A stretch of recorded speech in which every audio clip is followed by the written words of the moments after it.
Man, fucking finally. Welcome to the No Play in This Ride podcast, man. It's me. I'm the guy, codename Blackout.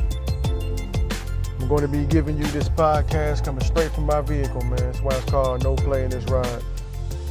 And this is going to be the first episode. It's called You Can Too. And it's about anything in life you're trying to do. You know, you should go ahead and try to tackle it. We all got things we want to do.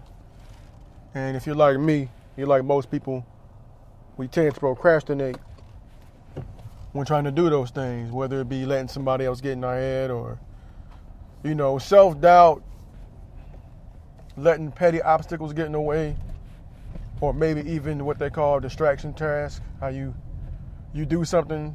It's constructive what you're doing, but it's not the task that you should be doing.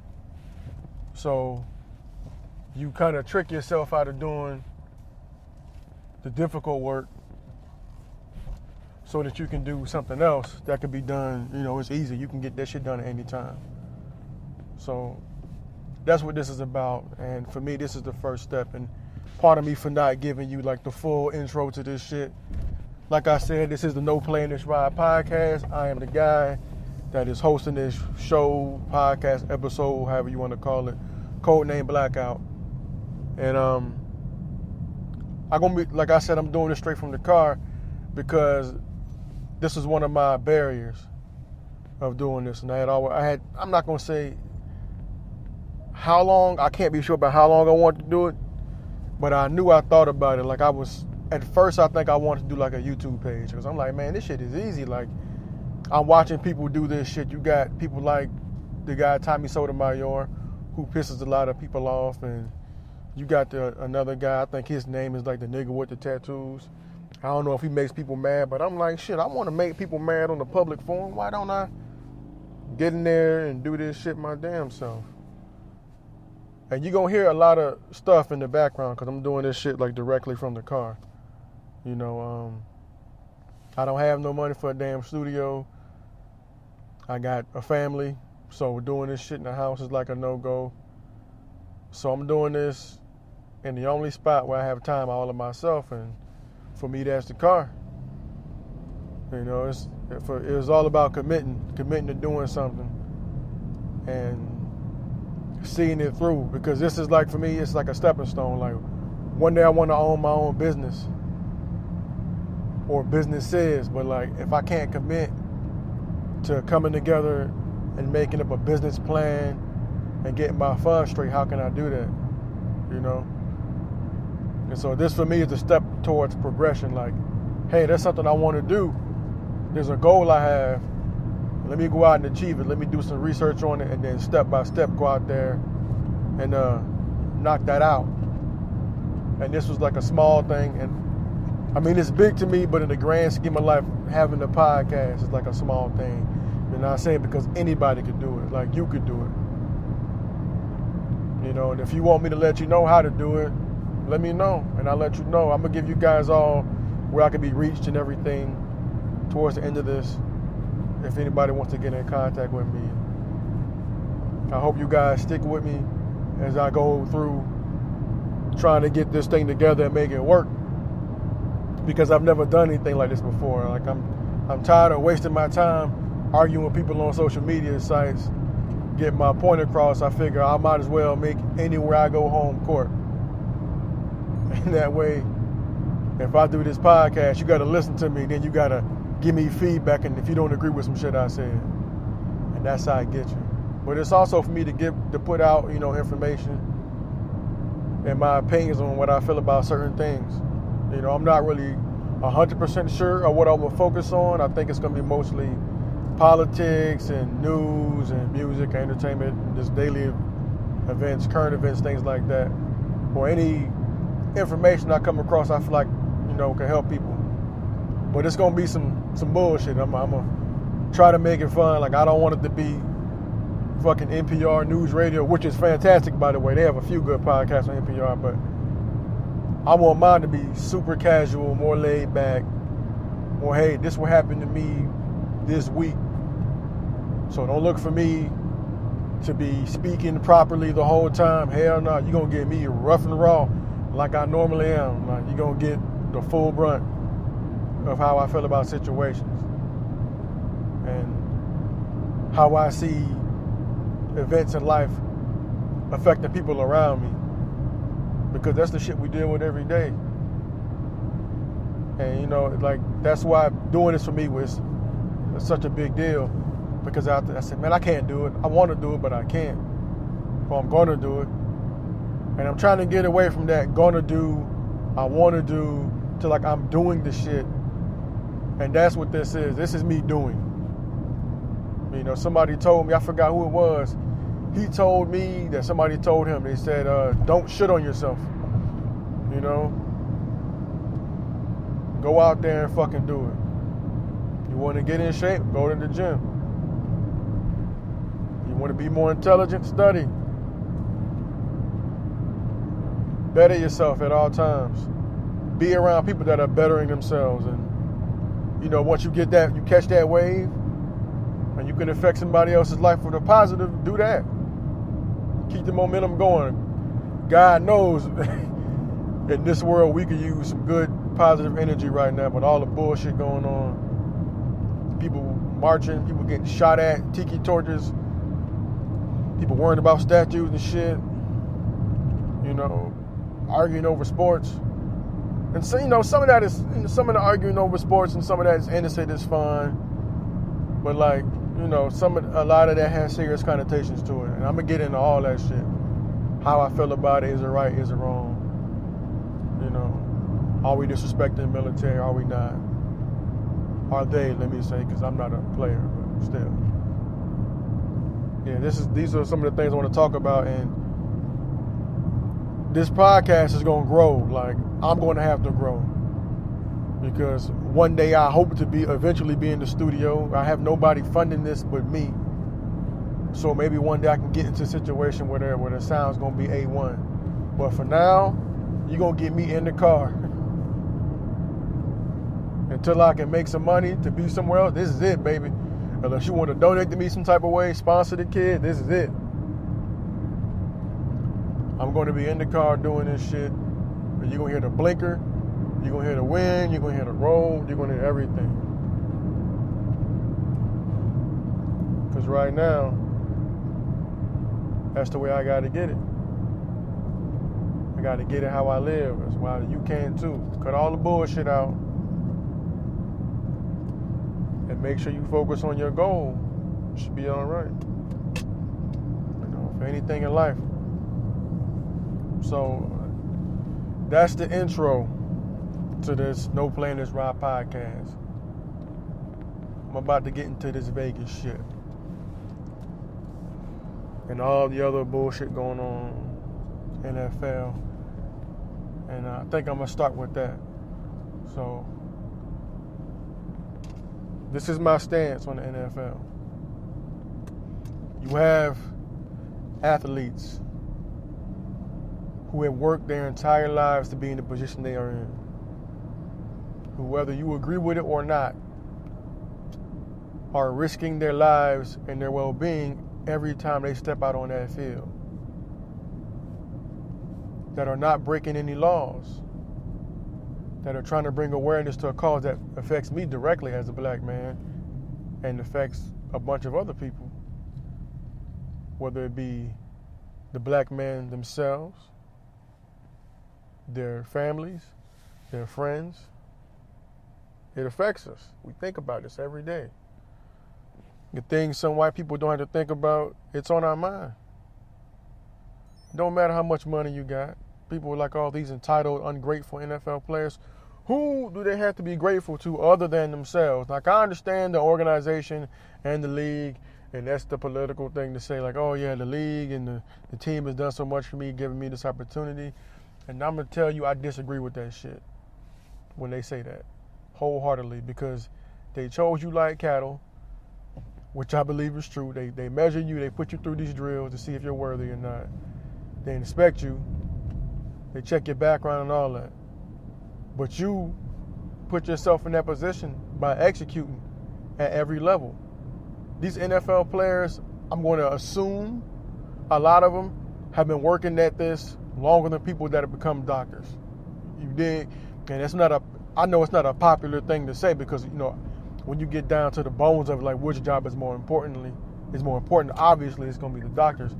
But what I'm saying is for that particular skill set that they have probably been working at that longer than somebody who goes into the medical field. And they get paid what they get paid because that is the market value for the job they're performing. If you don't like it, find a way to adjust the market. And if that's by you getting a group of people to boycott and come together to knock out some of this money, if that's what you want to do, then do that. But until then, it's going to be what it is. And people want to act like these guys that are kneeling and doing whatever form of protest they're doing it during the anthem to bring awareness to it. And it's being successful because you know what? You're talking about it. And the people that understand it at its root are sticking to that narrative. They're not changing the narrative to, they're disrespecting the flag. That's not what they're doing. These people aren't idiots. They know what's on the line. They know that their owner is getting pressure on them from other white billionaires and millionaires that own these fucking teams. They know that pressure's there. So while you're saying they're entitled and they're spoiled and ungrateful, there's definitely something for these guys to lose. I don't know if you heard about the Kansas City Chiefs owner. He said anybody, top to bottom, who does a protest during the national anthem will be fired. And that's his team. If that's what he wants to do, that's on him. But these players, they're not stupid people. A lot of these people have more education than the people on social media bashing them.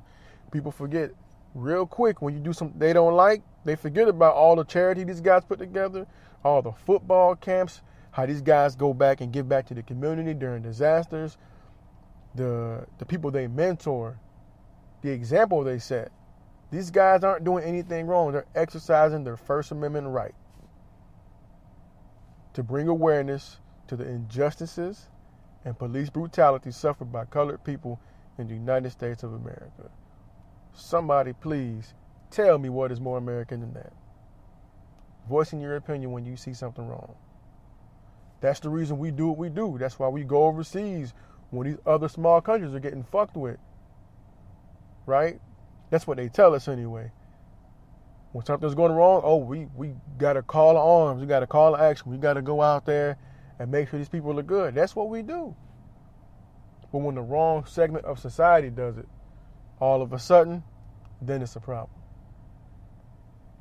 And for me, that mode of thinking is a problem. Like I'm all with the narrative of, ending police brutality, and that we shouldn't change it from that. That's what the protest is about. That's what it came from. That's what it's born out of. But I cannot stand to see people discredit these athletes that have done so much for other people, like they're uneducated people just following along with this trend just to do it, just to defy white America. It's not about you. That's what's pissing me off about it, because you're making it about you when the shit it doesn't have anything to do with you as far as how you feel about it. This is to make you aware. It's like, it's not about making you feel good.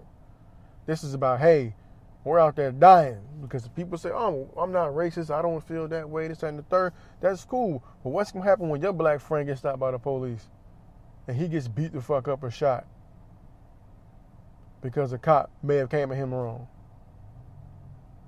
And not all the people, being attacked by I'm not going to say attacked, being killed and shot, beat the fuck up by the police. I'm not saying they're all great people. Some of these people did commit crimes. But as a police officer, you're held to a higher standard. I mean, you are a police officer. If anything, you should be able to police yourself and control your actions when you're dealing with the community. And I get the fact that their lives are at stake every day, just like the NFL players. They don't make the money the NFL players make. I get that argument, and I will tell you this. When the market allows for them to get paid top dollar, then that's when they'll get paid. As fucked up as that sounds, these NFL players they don't control the market for other people. And everybody's upset with them and calling them all these names because let's be honest, they're living out our financial dreams and some of our athletic dreams. But if you didn't put yourself in that position, you won't understand that. And I get and understand that these cops may be living out their dreams too, but their dream doesn't have the market value per position to pay them that much. So that's something they got to deal with. And I mean, that's I'm gonna wrap that part up. You disagree, hit me at the location I give you so you can tell me how you feel about what I just said. I have no problem with police officers. I don't give a fuck about bad police officers.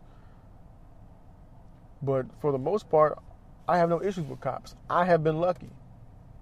But that could change any day. When I'm at work and I'm wearing a certain uniform, I get treated a certain type of way. I take that uniform off, I'm that nigga from down the block. And if you haven't lived that life, you don't know how that feels day in and day out. To know that, oh, while I'm wearing this, I'm an upstanding citizen of the United States of America. But when I'm not, I'm a problem. I look like a bad dude. I must have done something wrong. You see videos of white people cussing out police officers and getting away, driving the fuck off, dragging police officers down the street. They didn't get beat the fuck up. They didn't get shot in 2 seconds. Let a black cop, let any fucking cop shoot a white kid within 2 seconds of seeing him. Because he had a toy gun. Oh, he was playing cops and robbers and the cop shot him. That cop should be fired and thrown in jail. That shit probably wouldn't even make the news because of what people would have to go back and say. I'm not saying it doesn't happen. I'm just saying the reaction would be completely different. With all this shit, Charlottesville, people marching with fucking... How you march with a fucking tiki torch? And neo-Nazis, like the irony of that is so ridiculous that it blows my mind. And I'm not even going to waste my time too much on that because I'm going to give you my 2 cents on that. The minute these statues disappear, and I know people say they should be in museums, but people don't go to museums every day. You know, people leave museums the fuck alone. That has to be in your plan, your day plan. Like, hey, on this day, on March 25th, 2017, I'm going to go to the fucking museum. And then you might see that statue. Me, as a black man, I want that shit there every day. I don't want none of that shit taken down. I want that shit there every day so I can walk by and spit on that motherfucker and let people know how I feel. I want that memory burned into my brain. I never want to be put in a space where I don't know about that. Because the minute they take the statues down, that's when that shit's going to start disappearing from the history books. And we won't know. And some people may argue that it may be better that we not know. But if the Germans told you they didn't know shit about Hitler, you would look at them like they were fucking crazy. I bet the Jews don't want the Holocaust taken out the history books. That shit's got to stay. But oh no, these black people, they all about, a lot of them are like, yeah, take the statues down. Not me. The people saying that, I don't think they're thinking past, or I see it and it makes me mad. And even the white people that want it taken down, they may have good intentions, but some of that may be guilt. They don't want to feel bad. They don't want to feel shame about that statue being there. They don't want to have that quote unquote guilt they're talking about. But no, I want it right there. I want that reminder there. Because as an American, it is a part of our history. It's a part of the history that we don't fucking like.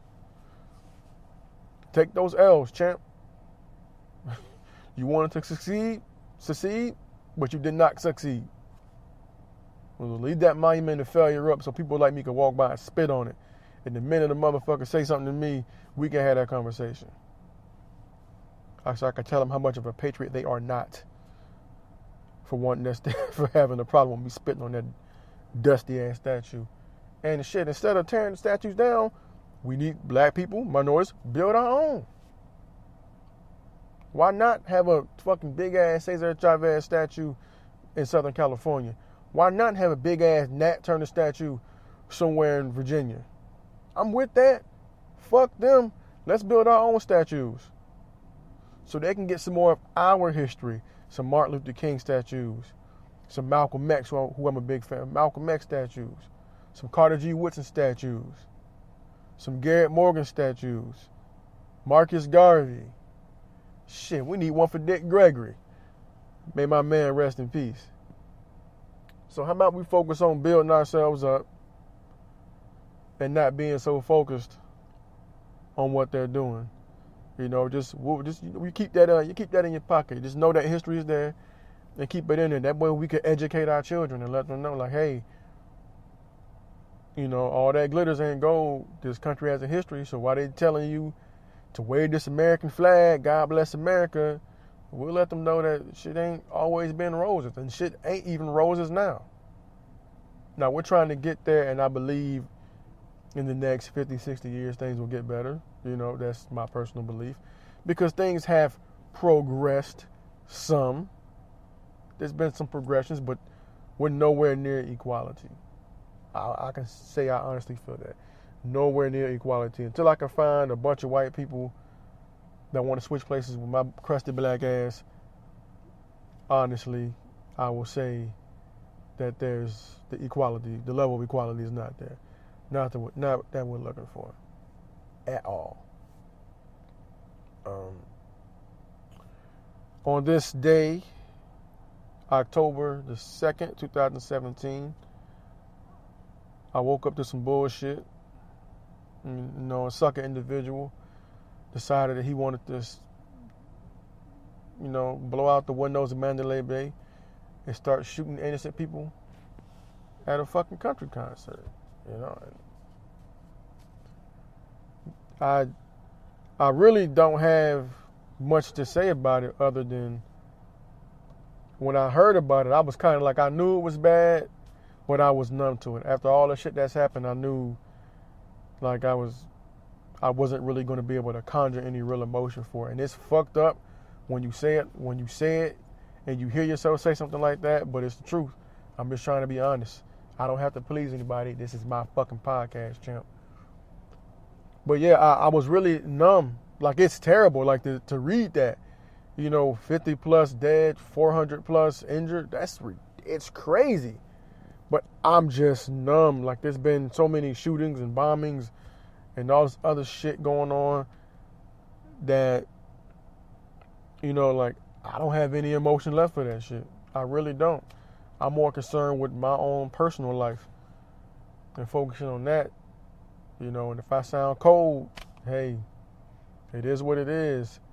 The irony in this situation to me is that a white gunman plotted, and I mean, my man had to have this plan to a T. You get the windows, you get the right windows to have the proper angles to be right over the top of this concert. And I mean, they just had the iHeartRadio concert out there not too long ago. And like, I'm not thinking no crazy white man is gonna go and shoot a bunch of white people at a country music concert. That's the crazy part. That's the part about this that fucks me up, is that, you know, and I may be wrong in this, but I'm gonna say it anyway because fuck it. You have a demographic probably that supports these gun laws that are in place or doesn't want a lot of gun control. And I'm saying that because most of the folks that I know that listen to country music are white people that don't want anybody taking their guns. They want to have access to the firearms that they have access to. And their thing is, if I can get them legally, it's my right to bear arms that I can have these weapons. I'm a responsible gun owner. We don't want martial law. We should be able to protect ourselves against enemies, foreign and domestic. So for me as a citizen, I want my guns in case the government flips out and comes for me. I want to be able to protect myself. These are the people that I'm assuming were at that concert. That's the crazy thing, you know. Maybe had the push for gun control went through, maybe this man wouldn't have had these guns. Who knows? You know, like, who knows if he'd have been able to get these firearms. Like, maybe now they'll push for gun control. Maybe now they'll make it illegal for people to do crazy shit with guns. And I'm saying this as a black person because we get the what's the word? Romanticization? I don't know. We get the gun culture kind of pushing us via music by our misguided selves, you know, via movies and especially music, you know, gun violence and all that shit. Like, we grew up thinking that's just a part of the black community, which is not. You know, it's not just like, not no everyday black dude who's walking around with a bunch of guns ready to shoot somebody after he sold them drugs. That's just not how black people live our lives on the day to day.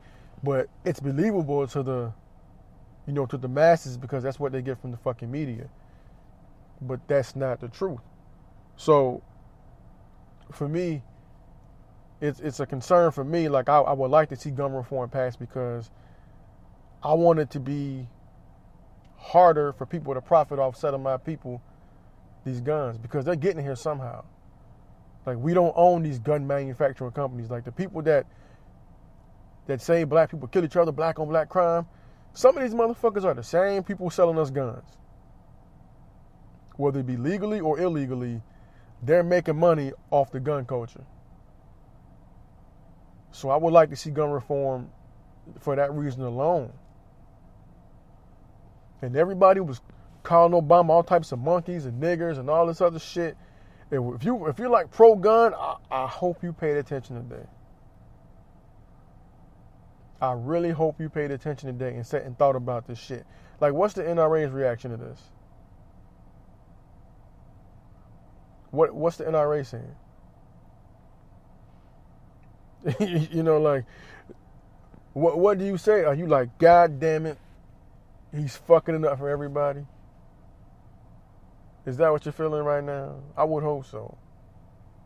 You know, because I know you guys are going to push because you're going to resist because that's your money. You know? But I just don't see how... I mean, even after fucking Sandy Hook, at some point, gun control has to be an issue that's on the table. And I know the current administration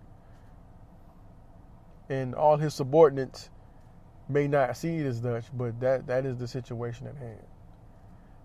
If you care about people getting shot by nut cases, if you care about black on black crime, if you care about crime, period, you know, maybe gun control is something that needs to happen. But the lobbyists and all these people getting involved, it's not guns, it's not the gun, it's the owner. That's fucking true, but maybe, you know, certain people don't need access to certain guns. Like, what I like to have, a semi-automatic rifle or automatic rifle, that shit sounds good. It sounds cool. Like, you know, if I want to go shoot or somebody came at me and I needed to defend myself, have a nice, I'm a tactical guy. I got this automatic rifle, but do I really need it for my day-to-day life? Absolutely not. If I need an automatic rifle or even a rifle with 3-round bursts, if I need that in my day-to-day life, there's a fucking problem. I'm probably doing something illegal. And that's not me, you know, not being wary of the government boogeyman and all that shit. That's not me not thinking about, or what if they come to get us? That's something I got to deal with when that time comes. But for my day-to-day activity, I don't need a fucking AR-15. I don't need an AK-47. I'm not at war with anybody. I'm not going to shoot for fun because that to me is a waste of money. Like, I would just stockpile ammo because why would I go shoot as a gun hobbyist? Like, why am I going to go waste all these bullets? That doesn't seem right to me. It doesn't make any sense. Home protection, yes. If you hunt, yeah, that makes sense. If you have a firearm, I don't know if you need a fully automatic rifle. It sounds good, and you know it's made to look good to us in movies, but I don't know anybody who actually needs it. And quite frankly, I don't fucking want to know anybody who actually needs it because if I'm around a motherfucker who needs an automatic rifle, I need to elevate my life at some point. Like, I don't need to be around people like that. If you got a pistol, if you got a shotgun for home protection, I completely understand that. I get it. I have both. But there's no need for me to have a fucking automatic rifle. And they're saying homeboy had two. He was up there, and if you look at the windows, he had it planned out. He had the angles and everything. 400 people injured. 50 dead. 50 plus dead. For all the shit talked about black people and violence and what people call these ISIS sympathizers, whatever, for all the shit people say about us, for all the shit that happens, this shit is crazy. This shit is fucking crazy. And I really hope people are paying attention, because I don't know what drove this man to do this. I'm not even willing to call him crazy. I feel like he did something crazy. But for somebody to execute to this level, to have the success rate he did, this man has some sense. He has some type of sense to be able to put this together, this meticulous plan, and execute with that level of effectiveness.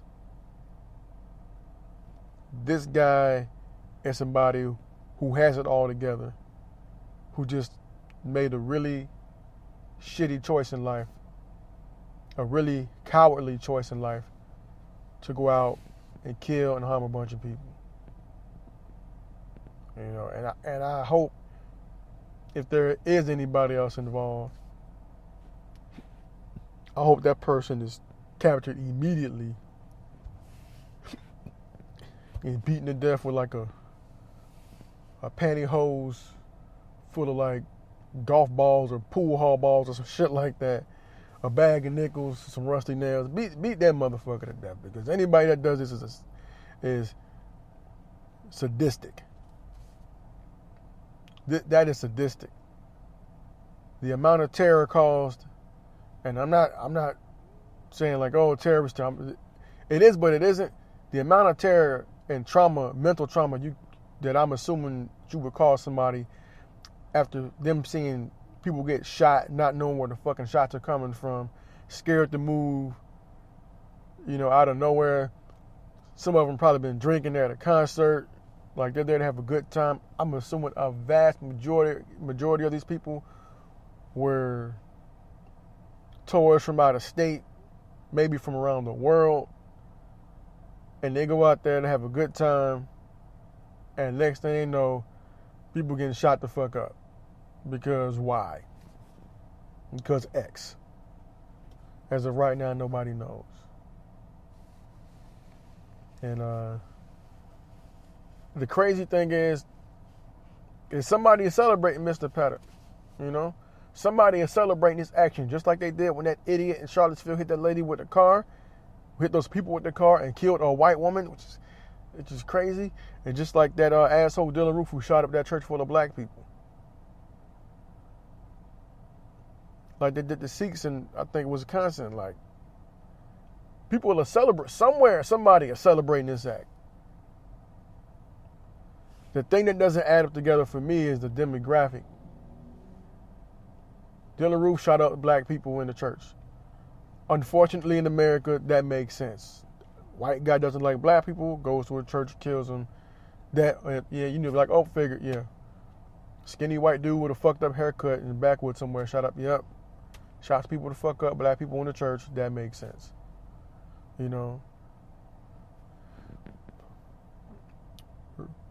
I guess newly racist white guy, neo-Nazi sympathizer, runs over a crowd of people that are protesting to get the statues removed, or protesting a neo-Nazi rally, or however that happened.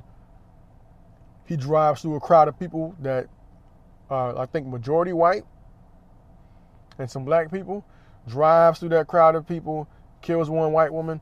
That makes sense. Only thing racists hate more than niggers is nigger lover, right? So that makes sense to me. But for a white man to go up to the Mandalay Bay and shoot a bunch of white people at a country music concert just doesn't compute for me. You know, and I wish anybody who had anything to do with that, I wish you the most amount of pain you could wish on a human being. Because even though I kind of feel like they say, hey man, this is chickens coming home to roost. You know, this is what people want. I want my guns. Okay, you got them. You got them in a big fucking way. You got them, and they came back and smacked people in the face full force. Just like Sandy Hook. You know, like, shit is crazy. Vegas is the party feel-good place. Like, for them to be, yeah, I don't even know. Like, I kind of wish I felt more. Like, I felt worse about it, but I don't. I really don't. Because as a black man in America, my thoughts went immediately like, damn, that's crazy. That's really sad those people got shot up. And then my mind immediately shifted to, I wonder how many of these people were laughing or talking about how Trayvon Martin probably deserved what he got. How many of these people think Black Lives Matter is actually like a fucking terrorist organization? How many of these people don't really give a fuck about me or my people that are talking shit about the NFL players protesting? That's the climate we live in, where people are so cold because of the shit that's happened socially, the people we don't even know. But that's where I'm at. Like, I can't get to that level of sympathy because I've been shown no empathy. And on that note, I'm going to go ahead and end this, man. Hopefully you guys like it. Once again, No Play in This Ride podcast with the guy, codename Blackout. It's going to be, my Twitter's going to be No Play in This Ride, you know, at Twitter. And I'm going to have a Facebook and Instagram page up soon, so be on the lookout. But thank you for listening. Please critique, you know. Let me know what I'm doing right. Let me know what I'm doing wrong. You know, praise is great, but critique is necessary. Let me know how to make this better. And once I get the email and everything popping, please, by all means, send me topics. Give me something to talk about. One of my hurdles in starting this thing was like, what am I going to talk about? But, you know, the news don't stop. Shit happens every day. People live every day. There's plenty of shit for me to talk about going on in this crazy world. So please, let me get that feedback. Because I think next week I'm going to get on Ray Lewis' head. And I might make some of y'all mad. But my partner done talked about it in a different podcast. It's called The Thread Live, by the way. Great fucking podcast, especially if you're from Jacksonville, Florida. My player partner, hosted by Turk, is on there. And they do a great job. So please check them out. I love listening to it. And it motivates me because when I was going through my shit of trying to figure out how to start a podcast, I found out somebody that I knew was on one from my hometown, so maybe listen to it more. And it's great because they talk about some of the same things I want to speak on. But I mean, they're already established, so they beat me to it. So I enjoy listening to it, but it makes me mad because I haven't started yet. So, you know, please go check them out. E.T., I think, is the host. And he's joined by my man, hosted by Turk, and there's a female on there named Rudy. So I don't know too much about the other two, but they all do a great job. Please go check that out. And as I progress with this, I'll be shouting out my people, man. There's a few people out there I know that have started businesses. They're pushing brands, and they may own a company or be a part of a company, may promote clubs, and I'm all about people going and being safe and having a good time. So once I get this thing up and running, I'll be plugging them and maybe plugging you. If you got something you want me to talk about, or if you got something you're trying to get off the ground, please let me know. Once again, No Play in This Ride, codename Blackout. Peace.